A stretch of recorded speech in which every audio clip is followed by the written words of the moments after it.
ርክበ ካህናት ማለት ተገናይቶ ራስን ማረም ሐዋርያትን ተመለሱ ወደ እውነተኛ ዓላማቸው እንዳለ የመታረሚያና የማረሚያ ጉባኤ ነው። የሰማዕቱ ክብር ተነክቶ የትኛውን በጀት ነው የምታጸድቁት? ሰምተን እንምጣ እስቲ። እንደው ጊዮርጊስ ተሰነጠቀ ተገሰገሰ። ገድላትን እኔ እቀበላለሁ። ገድላትን የምቀበለው ምን ሲሆን መሰለ? ከክርስቶስ ደም ጋር እኩል ካልሆነ ምን ችግር አለም? ተክለ ሃይማኖት ለወንጌል የከፈሉትን ዋጋ ብቀበል ምን ችግር አለ? እኔ የሚከተል ሰው ካለ የሚያጭበረብር አይጠፋም። ችግሩ የተከታዩ ነው። ገዢ ካለ እቃውን የሚያቀርብ ሰው አይጠፋም። አገልግሎቱን ወይ እቃውን የሚያቀርብ ሰው አይጠፋም። ክርስቶስ ተንሥአ እሙታን በአብይ ኃይለ ስልጣን አሰሮ ለሰይጣን አጋዞ ለአዳም ሰላም እምይእዜሰ ኮነ ፍስሐ ወሰላም። ከእግዚአብሔር ከአባታችን ከጌታችን ከኢየሱስ ክርስቶስ ጸጋና ሰላም ለእናንተ ይሁን። ውድ የክብረ ተዋሕዶ ሚዲያ ቤተሰቦች በእያላችሁበት ሰዓት አቆጣጠር እንደምን ዋላችሁ፣ እንደምን ቆያችሁ፣ እንደምን አደራችሁ? አሜን። የጌታችን የመድኃኒታችን የኢየሱስ ክርስቶስ ስሙ ከአጽናፈ ዓለም እስከ አጽናፈ ዓለም የተመሰገነ ይሁን። በጠብቆቱ በመግቦቱ ያልተለየን የቅዱሳን አምላክ ቅዱስ እግዚአብሔር ይችን ሰዓት ባርኮ ቀድሶ ስለሰጠን ሁላችንም እግዚአብሔር ይመስገን እያል እናመስግን። እግዚአብሔር ይመስገን እያል በኮሜንት ላይ እንጻፍ። እግዚአብሔርን እናመስግን። ይህ ነገር ቀላል አይደለምና እንግዲህ በዛሬው ቪዲዮ በርካታ የርክበ ካህናት የቅዱስ ሲኖዶስ መረጃዎች እየወጡ ነው። እነሱን የምናጋራችሁ ይሆናል። እንዲሁም ደግሞ በዚሁ በርክበ ካህናት በቅዱስ ሲኖዶስ ዙሪያ ቀጣይ እንግዲህ የአቡነ አብርሃም የጠቅላይ ቤተ ክህነት ዋና ስራ አስኪያጅ ሆነው ይቀጥላሉ ወይስ አዲስ ሰው ይሾማል ይመረጣል? የአቡነ አብርሃም የብፁዕ አባታችን አቡነ አብርሃም የሹመት ዘመናቸው የተጠናቀቀ ስለሆነ ማለት ነው ይቀጥላሉ ወይስ ሌላው የሚቀጥል ይሆናል? ለምሳሌ አቡነ ሳዊሮስ እየታጩ እንደሆነ እየተወጣ ነው ማለት ነው መረጃዎች እየተሰሙ ነው ያሉት። እነዚህንና ሌሎችንም በርካታ አዳዲስ መረጃዎችን እንዲሁም ደግሞ የቅዱስ ሚካኤል የመረጠው ቅዱስ ሚካኤል የለየው አጥማቂ ነኝ የሚል ሰው መጥቷል። ይህ ሰው ማን ነው? ምንድነው ነገሩስ? ቅዱስ ቤተክርስቲያናችን እንዲህ ያለውን ጉዳይ እንዴት ታያለች የሚለውን ወቅታዊ የቤተክርስቲያናችንን ጉዳይ የምንዳስስበት መርሃ ግብራችን ነው። እስከ መርሃ ግብሩ ፍጻሜ ድረስ ሁላችሁም አብራችሁን ቆዩ። ቪዲዮውን ላይክ በማድረግ እንጀምር። እንግዲህ ወደ ዛሬው የመጀመሪያው ቪዲዮ ወዳደረግነው ስንገባ ለመሆኑ ርክበ ካህናት ምንድነው? አሁን ላይ አባቶቻችን ቅዱስ ሲኖዶስ የቅዱስ ሲኖዶስ ጉባኤ እየተካሄደ ነው የሚገኘው። ርክበ ካህናት ነው የሚባለውም ርክበ ካህናት ምንድነው? ምልዓተ ጉባኤውስ ምንድነው? አባ ገብረ ኪዳን ለርክበ ካህናት አስመልክቶ ለቅዱስ ሲኖዶስ የተናገሩት መልእክት አለ። ስለ ርክበ ካህናትም ይህንን ብለዋል። ርክበ ካህናት ማለት ተገናይቶ ራስን ማረም ሐዋርያትን ተመለሱ ወደ እውነተኛ ዓላማቸው እንዳለ የመታረሚያና የማረሚያ ጉባኤ ነው። ስለዚህ ምድራዊነትን ማረም የቅዱስ ሲኖዶስ ጉባኤ በአመት 2 ጊዜ ነው።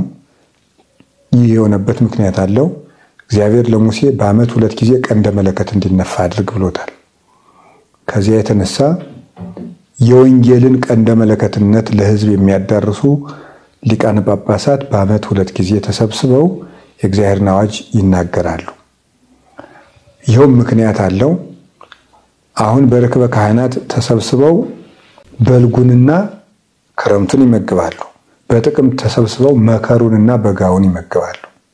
የማለት ማለት ነው። ለ6 ወር አንድ ጊዜ ለ6 ወር አንድ ጊዜ ጸለዩለት ማለት ነው። አመትን በጸሎት ለማስተዳደር ነው ሲኖዶስ የሚሰበሰብበት ምክንያት እንጂ 4 ጊዜም 5 ጊዜም መሰብሰብ ይቻላል። 2 ጊዜ የሚሰበሰቡበት ምክንያት እግዚአብሔር ለመንፈቁ ሰላም እንዲሰጥ 2ቱን ወቅቶች በጥቅምት 2ቱን ወቅቶች በግንቦት ተሰብስበው ይባርካሉ። እግዚአብሔር ዘመንን እንዲባርክ አመቱን እንዲባርክ በ6 ወር ሰላም ፍቅር አንድነት እንዲሆን በ6 ወር ደግሞ ሰላም ፍቅር አንድነት እንዲሆን 6ቱን ወር አንድ ጊዜ 6ቱን ወር አንድ ጊዜ በጸሎትም ለመባረክ ነው። ስለዚህ ጉባኤውም የበረከት የሚሆነው የክርስቶስ ዓላማ ቅድሚያ ሲሰጥበት፣ ጭቅጭቅ ሲጠፋበት፣ ቅናት ሲለይበት፣ አድማና ዘረኝነት ሲጠፋበት፣ እነዚህ ሁሉ የተለዩበት ሲሆን መንፈቁ የበረከት ይሆናል። የሚበቅለው የተባረከ ሰውም ያለ ጊዜው ውሃ የማይወስደው መብረቅ ወርዶ ሰው የማያጠፋበት የማይገዳደልበት አዝመራው የሚይዝበት ምድር የሰጧትን የምታበቅልበት የበቀሉት የሚያፈሩበት ያለ አዝመራ የማይቀርበት በቅሎ የሚያፈራው እህል በጥቅምት ሲሰበሰቡ ደግሞ ተበልቶ ጤና እንዲሆን ደዌ እንዳይሆን የሚባርኩበት ጊዜ ነው። ርዕሰ ሊቃውንት አባታችን አባ ገብረ ኪዳን እግዚአብሔር አምላክ ቃለ ሕይወትን ያሰማልን። እጅግ በጣም ደስ የሚያሰኝ ስለ እርከበ ካህናት ግልጽ የሆነ ትምህርት አስተምረውናል ማለት ነው። እንግዲህ ቀጣይ የምንመለከተው ቅዱስ ሚካኤል የመረጠው እየተባለ በአውደ ምሕረት ላይ አንድ ወጣት ይሄም ወጣት ምንድነው የኮምፒውተር የአይቲ ባለሙያ ነው። ይህ ወጣት ከምድር ተነስቶ አጥማቂ የሆነበትና ወደ ቅድስት ቤተክርስቲያን ወደ አውደ ምሕረቱ ያመጡበት መንገድ እጅግ በጣም ብዙዎችን ያነጋገረ የሚያስተዛዝብ ሆኗል። ቤተክርስቲያኗ ላይ ሌላ ፈተና የሚሰሩ ሰዎች አሉ። እስኪ ይህን ቪዲዮ ተከታተልን እንምጣ። ሰውየው ማን ነው? ምንድነው የሚሰራው? ቡራ ሌላስ አይነጥላ አሁን ትራላችሁ እንሄዳለን ሁላችሁ ተዘጋጁ ከታዘዝክ ነው የሚቸገረኝ ለምን መጣለ የመምጣት ሱስ አለብኝ እንግዲህ አስራተ ገብርኤል እንደውም በረሃው ገዳሙን ጫካውን በማለት ሲያገለግል ቅዱስ ሚካኤል ና ልጅ እርሱም የሚካኤል ልጅ ነው ና ልጅ ብሎ ከጠራ ካመጣ ጠዋትና ማታ እየሰገድን እንግዲህ ማን የጠራው ይሄን ልጅ ቅዱስ ሚካኤል ነው ና ልጅ ብሎ የጠራው ክህነት የሌለውን ሰው የቤተ ክርስቲያን ትምህርት የማያቅ ሰው ግን የነግርማ ተከታይ የሆነ ሰው ቢዝነሱን የሚያውቅ ሰው እንዴት ማስለፍለፍ እንዳለበት የሚያውቅ ሰው ቅዱስ ሚካኤል ጠራው። እግዚአብሔርን ካላስቀደምን አይኖቻችን ሊበሩ አይችሉም። አይኖቻችን ካልበሩ ሰውነታችን ጤነኛ ሊሆን አይችልም።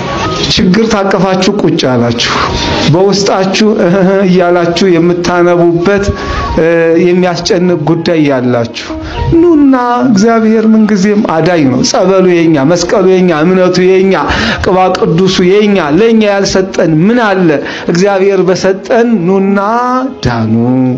ነግሮትን ሰላም ነው ገና ነኝ። ከዚህ በኋላ ከዘራ ብሎ ነገር የለም። ገና ነኝ። ከዘራ ብሎ ነገር የለም ከዚህ በኋላ እሺ በቃ መሮጥ ነው። ታሲ ሮጥ በል ወደዛ ሮጥ ኑና ተጠቀሙ።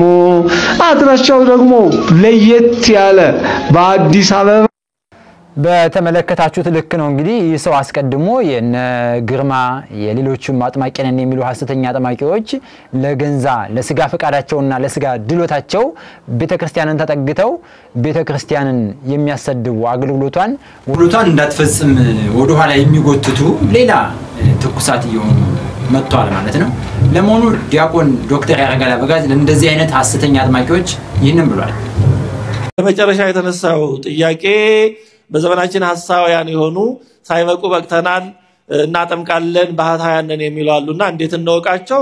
እንዴት የምናውቀው ቤተክርስቲያን ውስጥ በመኖር ነው። ቤተክርስቲያን ውስጥ ያለ ሰው ይሄንን በቀላሉ ማንም ሳይነግረው መንፈሱ ይነግረዋል። ይሄ ቤተክርስቲያን ውስጥ ያልኖረ ሰው ግን ሲነግሩት አይመስለው እንዴው ቅናት ይሆናል እንዴው ምቀኝነት ይሆናል እያለ እነሱ የሚነግሩትን እየሰማ አስቀድሞ ልቡ ይዘጋል። እና እውነት እነዚህን እኮ ለመለየት በጣም ቀላል ነው። እንዴ የበለጠ እኮ አስቸጋሪ ሰዎች ነበሩ በየዘመናቱ በጣም የረቀቀ ትሪክ ማጂክ የሚያደርጉ የነዚህ እኮ በጣም የወረደ ተራ ነገር እኮ ነው። እንዴ ባህታዊ እኮ እንዲቀልድ አልነበረም። በገዳም ገብቶ መጀመሪያ ይሄንን ዓለም ትቶ መንኖ ከዛ ደግሞ ገዳም በርድና በመላላክ ዕቃ በመጫን በማረስ በመቆፈር ሊሆን ይችላል አበውን በማገልገል ካገለገለ በኋላ አባቶች ዝንባሌውን አይተው አንተ ከሆነ እድሜ በኋላ ያውም ራሱን ከገዛ በደንብ እድሜውም ጠና ያለ ሲል ብቻ እንደ ሁኔታው ጸጋውን አይተው አንተ ብትወሰን በጸሎት ብታገለግል ብለውት ከዛ በኋላ ተባህቶ ይዞ የሚገናኘው የሚያገለግለው አንድ ሊቃበው ተመድቦለት እንዲህ ያለው እኮ ነው ባህታዊ የሚባለው። እንዲሁ እውነቱን ለመናገር እንዲህ ባህታዊ በእውነት ቃሉ ብቻ አይፈርድም። እንደው በስንት ሰው መካከል ታጅቦ የተኖረ በመኪና በራሱ ኃጢያት ስለሆነ አይደለም ሰው ሀብት ንብረት አፍርቶ ቤት ንብረት ይዞ እንዴት ነው ባህታዊ የሚባለው? እውነት እግዚአብሔር በቃ አይፈርድም? ተረሳ? የአባቶች አምላክ እግዚአብሔር በቃ የለም ማለት ነው? ለጊዜው ዝም ስላለ በቃ አይፈርድም ትቷል ተስማምቷል ማለት ነው? አረ በእውነት እንዲህ ያሉ ድፍረቶች በጣም ከባድ ናቸው። እነዛ መኖራቸው ብቻ የሚከተለው ነው። ዲማንድ ክሬትስ ኢትስ ኦውን ሰፕላይ ይላሉ ኢኮኖሚስቶች። የሚከተል ሰው ካለ የሚያጭበረብር አይጠፋም። ችግሩ የተከታዩ ነው። ገዢ ካለ እቃውን የሚያቀርብ ሰው አይጠፋም። አገልግሎቱን ወይ እቃውን የሚያቀርብ ሰው አይጠፋም። እና እነዚህ እንኳን ባህታውያን ለመባል በእውነቱ እንዲሁ ምንም ተብሎ ለመገለጥ በጣም እንዲሁ የማይበቁ ሰዎች እኮ ናቸው። አረ እንዲሁ በጣም አስቸጋሪ ነገር ነው። እንዲሁ ጥበብ ከሚባለው ጥበብ የሌላቸው እንዲሁ ዝም ብሎ በጣም በወረደ ነገር ግን ያው ምን ይደረግ ተከታይ መኖሩ ነው የሚያሳዝነውና እንዲህ ያሉ ነገሮችን ለማወቅ በቤተክርስቲያን ውስጥ መኖር ነው ትምህርቱ። የቤተክርስቲያን ትምህርት ሲኖረን አነጋገራቸው ድርጊታቸው ወጣ ሲሉ ባንዴ ይለየናል። እውነቱን ለመናገር ብዙ በእንዲህ አይነት ነገር የሚጠቁት ሁለት አይነት ሰዎች ይመስሉኛል እኔ። አንደኛዎቹ የቤተክርስቲያን ትምህርት ዕውቀት የሌላቸው፣ ሁለተኛዎቹ በዚህ ላይ ደግሞ ጥሩን ነገር ሳያዩ ወይም ለማወቅ እድል ያላገኙ ሰዎች ናቸው። እና እንዲህ ያሉ ሰዎች የሆነ ነገር ሲሰሙ መጀመሪያ ከዛ ይሰሙ ይመስላቸውና እዛው ጋር ተጣብቀው ይቀራሉ። ለምሳሌ ምን አይነት ሰዎች ቤተክርስቲያን ስለ ጾም፣ ስለ ጸሎት፣ ስለ ስግደት፣ ንስሐ ስለ መግባት፣ ስጋውን ደግሞ ስለ መቀበል ስታስተምር ኖራለች። ግን ይሄንን ቤተክርስቲያን ከጥሩ መምህር ከቤተክርስቲያን ሳይሰሙ በሆነ መንገድ እነዛ ሰዎች ለማጭበርበር ሲሉ ይሰሙና በዛ መንገድ ይመጡና እግዚአብሔርን ያገኙት ቤተክርስቲያንን ያወቁ በዚህ መንገድ ይመስላችኋል። አረ ወዳጄ እነዛ ሰዎች ሳይፈጠሩ እኮ ቤተክርስቲያን ይሄን ስትል ኖራለች። አብርሃም ሳይወለድ እኔ ያለሁ እንዳለ ጌታ እነዚህ ሰዎች ሳይፈጠሩ ቤተክርስቲያን ይሄን ስታስተምር ኖራለች። እና ጥሩን ነገር ካልሆነ ሰው ሲሰሙት ያ ሰው ሁሉ ጊዜ እንደዛ ጥሩ ይመስላችኋል። ወይም ከጀርባ ያለውን ነገር ሳይረዱ በቃ ይሄ ሰው ጋራ ልሞትም ልሙት ይላሉ። ይሄ ሞኝነት። የበግ ለምድ የለበሱ እኮ የተባለው ለዚህ ነው። የለበሱት ለምዱ የበግ ነው፣ ውስጣቸው ግን ተኩላ ነው። ስለዚህ ለምዱን ስላየ ውስጡም ያለው በግ ነው አትበል፣ ውስጡ ተኩላ ሊሆን ይችላል። ከሐሰተኞች እንድንጠበቅ እግዚአብሔር ይርዳን። እነዚህን ሐሰተኛ አጥማቂዎች በምን መንገድ ማወቅ እንደሚገባን ዲያቆን ዶክተር ያረጋል አበጋዝ በዚህ መልኩ ነግሮናል። ስለዚህ ጆሮ ያለው መስማትን ይስማ፣ ልብ ያለው ልብ ይበል እንዲል መጽሐፍ ይሄንን በማስተዋል መሆን አለብን። ከእንዲህ ያለው ነገሮች መቆጠብ፣ አላስፈላጊ ድርጊቶችን መከልከል ያስፈልጋል ማለት ነው። እንግዲህ ፓስተር ዮናታን አሁንም በቅሌቱ እንደቀጠለበት ነው። በተለይ ኦርቶዶክሳዊት ቅድስት ቤተክርስቲያን አማናዊት ተልእኮ ያላትን የወንጌል አርበኛ የሆነች ይህችን ቤተክርስቲያን መዝለፍ፣ መሳደብ ስሩ አድርጎታል። ፕሮቴስታንት ማለት በራሱም ፕሮቴስት ማድረግ ነው፣ መቃወም ነው፣ እውነትን ወንጌልን መቃወም ነው። እንግዲህ አንድ የሃይማኖት ሰው ነኝ የሚል አስተማሪ ሰው ነኝ የሚል በዚህ ልክ መሳደብ ለምን አስፈለገ? እውነት ወንጌል ጠፍቷል? የሚያስተምረው ጠፍቶ ነው? እንዲህ ቅዱሳን ላይ አፉን መክፈት፣ ቤተክርስቲያን ላይ አላስፈላጊ ነገር መናገር ለምን አስፈለገ? አንድ ወንድማችን በሚገባ ስለ ፓስተር ዮናታን መልእክት አድርሱልኝ ብሎ ይሄንን ብሏል። የሰማዕቱ ክብር ተነክቶ የትኛውን በጀት ነው የምታጸድቁት? ሰምተን እንምጣ እስቲ። ነው ጊዮርጊስ ተሰነጠቀ፣ ተገዘገዘ። ለራሱ ነው የተገዘገዘው። ገዘገዘ፣ ተሰነጠቀ፣ በመጋዝ ተሰነጠቀ፣ ተፈጨ ይሏል። ታዲያ ጊዮርጊስ ይሄን ቃል ሲጠቀም ለሃጃው ነው የተገዘገዘው። የሚናገሩትን የማያውቁ ለሚሰብኩት የማይጠነቀቁ የዕለት ጉርስ ከሞላላቸው እውር ድንብር ከተከተላቸው አፋቸውን የሚከፍቱ እልፎች ናቸው። ሰማዕቱ ቅዱስ ጊዮርጊስ እኮ ለሰይጣን አልገዛም ብሎ ነው 7 አክሊላትን የተቀናጀው። እንዳንተ ተሳድቧል መሰለኝ። ክርስቶስ መመለክ አለበት ብሎ በምድር የሚመለክ ድራጎንን እኮ ነው የጣለው። ከኔ ሌላ አምላክ አታምልክ የሚለውን አምላካዊ ቃሉን ለመሙላት ለማክበር ለማስከበር እኮ ነው በወጣትነት እድሜው ክርስቶስን የተከተለው። ባንተ ባለህበት የእድሜ ማምሻ ላይ ሆኖ አይደለም አሉባልታ አዳራሽ ውስጥ ገብቶ የሚያወራው። ሰው መጽሐፍ ቅዱስ ይዞ እንዴት ነው የሚሳደበው? እንዴት ነው ቅዱሳኑን የሚያዋርደው? እኔ ለመቀደስ እኔ ጻድቅ ነኝ ጻድቅ ያለው የሚል ራሱን ጻድቅ ብሎ የሚያስብ ከጎኑ ያለውን እንዴ እርግጥ ነው በእናንተ ቤት በእናንተ አስተምሮ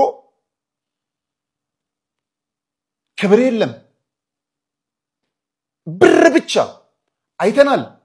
ጥሩ ሱፍ ካልለበሳችሁ ከፊት አትቀመጡም የሚል ጥሩ የለበሳችሁ ወደፊት ኑ፣ የ1 ሚሊዮን ብር ራት የምትበሉ የሚባል።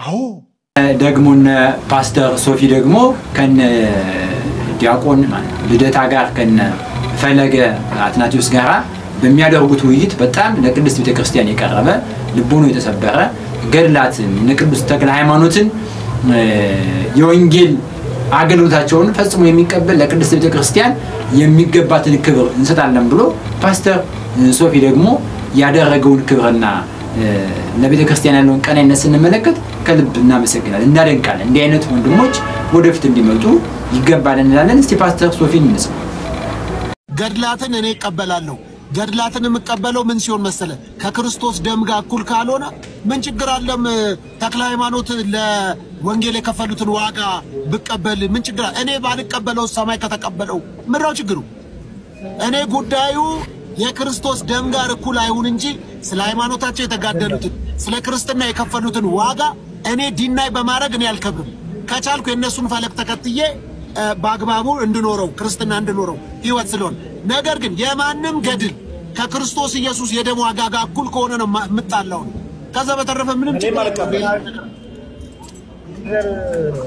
በገድላት ድርሳናት ውስጥ ከክርስቶስ ኢየሱስ የማዳን ስራ ጋርና ከክርስቶስ ኢየሱስ በቀራንዮ ላይ ከፈሰሰው ከዛ ውድ ደም ጋር የሚወዳደር ገድል ካለ እኔ ማልቀበልም እንኳን እኔ ማልቀበልም ያ ካለው ምን ያጣላኛል የለም የአቡነ ተክለ ሃይማኖትም ገድል ከክርስቶስ የማዳን ስራ ደም ጋር እኩል ተደርጎ ሊነገርም አይችልም የተነገረበትን ቦታ ካለም ተሰጥ እኮሱ ነው ዳስ ወራዳ ካልኩ አሁን በገድል ጉዳይ ከናንተ ጋር የምጣላው የለኝም ለምን ካለና ከተጋጨ አይሆንም እናንተም ደግሞ እግዚአብሔር ይባርካችሁ አንቀበልም ብላችኋል እንደሱ ካልሆነ እኔ ከናንተ ጋር የሚያጣልኝ እኔ እኮ ከናንተ ጋር የሚለያየኝ በክርስቶስ ኢየሱስ በመስቀሉ ስራ ሌላ ተጨማሪና ከሱ ጋር የሚወዳደር እኩላቻ አለ ካላችሁ ነው እኮ የሚያጋጨ እንጂ ከዛ በተረፈ ምን ያጣላን ያለው ምን መሰለ ሶፊ እሱ አይደለም የተቤዠን ክርስቶስ ኢየሱስ እንደሆነ ሁለታችንም አምነናል አይደል ብቻውን በመስቀል የተሰቀለ እሱ ነው